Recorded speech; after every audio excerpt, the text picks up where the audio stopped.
तांत्रिक की दरिंदगी का सनसनीखेज मामला। नाबालिग लड़की को गर्भवती बता परिजनों को डराया, पेट में जिन का बच्चा बता इलाज के बहाने फंसाया। बच्चा हटाने को शारीरिक संबंध बनाना जरूरी, तांत्रिक बंद कमरे में ले जाकर जबरन कपड़े उतरवाने का आरोप, लड़की से शारीरिक संबंध बनाने की कोशिश, वीडियो भी बनाई। वीडियो वायरल करने की धमकी देकर किया ब्लैकमेल। 2 दिन तक लड़की को बंधक बनाकर रखा गया, नशीला पानी पिलाकर होश में नहीं रहने दिया गया। तांत्रिक के साथ 3 अन्य लोग भी शामिल होने का आरोप। दाई बनकर आई महिला ने बहला फुसलाकर कपड़े उतरवाए, परिजनों को गुमराह कर अंधविश्वास का नाटक चलता रहा। भतीजी ने चोरी छिपे घर वालों को दी जानकारी तो खुला मामला। पंजाब से आगरा पहुंचे परिजन, जुटाए सबूत, तांत्रिक फरार। फतेहपुर सीकरी की रहने वाली है पीड़िता। 31 दिसंबर को जगदीशपुरा थाने में दी गई तहरीर, मुकदमा दर्ज। मुख्य आरोपी तांत्रिक फरार, साथियों सहित आरोपी तलाश जारी। थाना जगदीशपुरा क्षेत्र का मामला। आगरा से हिंदुस्तान वॉइस 18 के लिए दीपक कुशवाहा की रिपोर्ट। गांव में एक बाबा आया था जो ऐसे झाड़ फूक करता है, ढोंग पखंड करता है। वो 16 तारीख को गांव में गया था डाबर। वो वहाँ किसी के घर गया था, किसी को ठीक कर रहा था। ढोंग नगाड़े खूब बज रहे थे। मेरे ससुर जी, मेरी बेटी और मेरा बेटा वहाँ से निकल के अपने खेत की तरफ जा रहे थे, लेकिन वहाँ जाते हुए समय उन्होंने भी वो तमाशा देखने के लिए वहाँ रुक गए।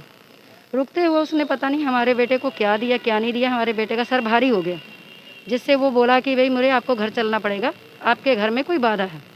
हमारे घर आ गया। घर आने के बाद उसने हमारे घर में सीधा ही हमारे पिताजी को बोल दिया कि आपके घर में काफ़ी बड़ी बाधा है, जिसका उपाय करना पड़ेगा।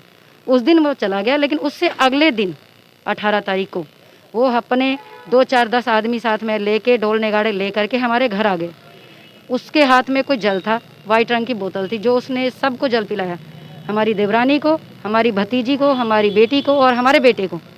जल पिलाने के बाद उसने खूब 4 बजे तक तमाशे किए और इन लोगों से काफ़ी पैसा ऐंठ लिया। जाने के टाइम में उसने सीधा ही बोल दिया कि आपकी बेटी जो नाबालिग है वो 6 मंथ प्रेग्नेंट है, लेकिन ये बच्चा जिन का है। जबकि घर वाले सब बोलते रहे कि ऐसा हो नहीं सकता, लेकिन उसने बोला कि नहीं होगा। अगर आपकी बेटी की जान को खतरा है, अगर आप डॉक्टर के पास जाएंगे तो जान को खतरा रहेगा, क्योंकि जिन का बच्चा है। इनको डरा दिया, धमका दिया, और डरने धमकने के चक्कर में, अंधविश्वास में आने के चक्कर में और गांव समाज की बेइज्जती से बचने के लिए ये उससे पूछे अब क्या करना पड़ेगा, तो बोला कि आपको मेरे यहाँ भैरव मंदिर में आना पड़ेगा, वहीं आकर के इसका इलाज होगा, वहीं पे इसकी भेंट दी जाएगी, वहीं पे इसका इलाज चलेगा। पिताजी इस बात को डर के मारे अपने साथ में हमारी बेटी को, भतीजी को और साथ में बेटे को लेकर के शनिवार को 20 तारीख को यानी कि उसके यहाँ आ पहुँचे। शाम के 6 बजे उसके यहाँ पहुँचे हैं। शनिवार को जब वहाँ पहुँचे हैं तो पूछा गया बेटी से, पता नहीं उसने क्या दिया क्या नहीं। बेटी और भतीजी और बेटा तीनों बेहोश ही रहते थे, होश नहीं आ रही थी इनको। लेकिन इसने क्या किया, शनिवार की रात को ही हमारी बेटी के साथ में एक इसने दाई बुलाई, कोई वहाँ की जो कह रही है कि मैं 40 साल का तजुर्बा है उसके पास में, उसको बुलाया और एक अकेले कमरे में ले जाके हमारी बेटी से पूछने के चक्कर में बेटी ने सिर्फ इतना ही पूछा कि कौन सी भेंट होगी, कौन सी पूजा होगी। तो उसने सीधा ही बोला कि तुम्हारी जो भेंट होगी अब तुम्हें ये भेंट देनी पड़ेगी। मेरी बेटी के सारे कपड़े उसने उतारे, कपड़े उतार कर उसने बोला कि गंदे तरीके से भेंट देनी पड़ेगी, जिससे बेटी ने विरोध किया, बोला कि मैं नहीं ये मानूंगी, मैं नहीं ये करूंगी। तो जो साथ में दाई थी उसने कपड़े उतरवाने में उसकी पूरी सहायता की। मोबाइल उनके हाथ में था, जिससे उन्होंने बेटी को बोला कि अगर तू ऐसा नहीं करेगी हमारे साथ में तो हम ये बोल देंगे तुम्हारे घर वालों को कि ये बच्चा गाँव में से किसी लड़के का है। जब हमारी बेटी ने बोला कि अगर ऐसा बोल दो कोई बात नहीं, मैं मर जाऊंगी, मेरा मरना मंजूर है, लेकिन मैं ऐसा नहीं करूंगी, वो चिल्लाने लगी। बाहर वालों को सबको ये लगता था कि अंदर कोई भूत बाधा हटा रहे हैं। लेकिन बेटी जैसे तैसे करके वहाँ से बाहर आई। उन्होंने कोई वीडियो बनाई कि नहीं बनाई पता नहीं, लेकिन हाँ वीडियो की वो धमकी दे रहा था। बाहर आने के बाद बेटी ने दूसरी बेटी को ये बात बताई, भतीजी को हमारी को, कि दीदी मेरे साथ ये गलत करने की कोशिश कर रहा था, फ़ोन किसी के पास करने नहीं दे रहा था, ना हमारे पिताजी किसी को फ़ोन कर पा रहे थे, ना किसी से बात कर पा रहे थे। लेकिन बेटी ने चुरा करके दादा से, भतीजी ने हमारी ने चुरा करके दादा से फ़ोन लेके हमें फ़ोन लगाया। रविवार सुबह 8:30 बजे जब हमें पता चला कि ऐसी हरकत है, हमने कहा कि कुछ मत करना, हम पहुँचेंगे तब देखेंगे।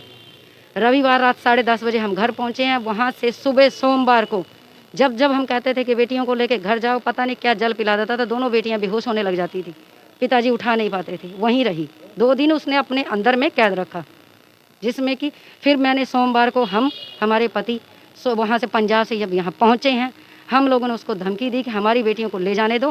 हमें तो सीधा साफ चैलेंज दिया गया, उस महिला ने सीधा चैलेंज दिया कि हमारा 40 साल का तजुर्बा है, इसके पेट में 6 मंथ का बच्चा, ना एक दिन ऊपर ना एक दिन नीचे। अंदर रह के क्या करता था और क्या बातें करता था, क्या अंदर रह के वो हमारी बेटी को सिर्फ यही बोलता था कि ये गंदे तरीके से इसको भगाना पड़ेगा, गंदे तरीके का ये जिन है, यानी कि जिस तरीके से जिन ने किया उस तरीके से मैं करूँ। करना पड़ेगा, वही सब करना पड़ेगा और उसी तरीके से ही ये बच्चा गायब होगा।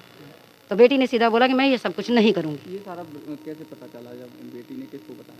ये बेटी ने जा कर के पहले तो उसने भतीजी को हमारी को बोला कि दीदी मेरी मम्मी से बात करवा दो क्योंकि बाबा मेरे साथ गलत करने के लिए बोल रहा है। फिर इसने मेरे को ये फ़ोन, किसी को घर में नहीं बताया, मेरे को फ़ोन किया।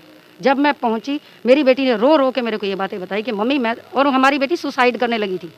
जब मैंने इसको समझाया बेटी ऐसा कुछ मत करना, हम संघर्ष करेंगे। अब पुलिस ने तहरीर की है, क्या कहा पुलिस ने? अभी तो हम यहाँ आए हैं और सब सर को बता दिया गया है और सर ने सारी बात सुनने के बाद बेटी के बयान भी लिए और उन्होंने बोल दिया है कि हम कार्रवाई कर रहे हैं।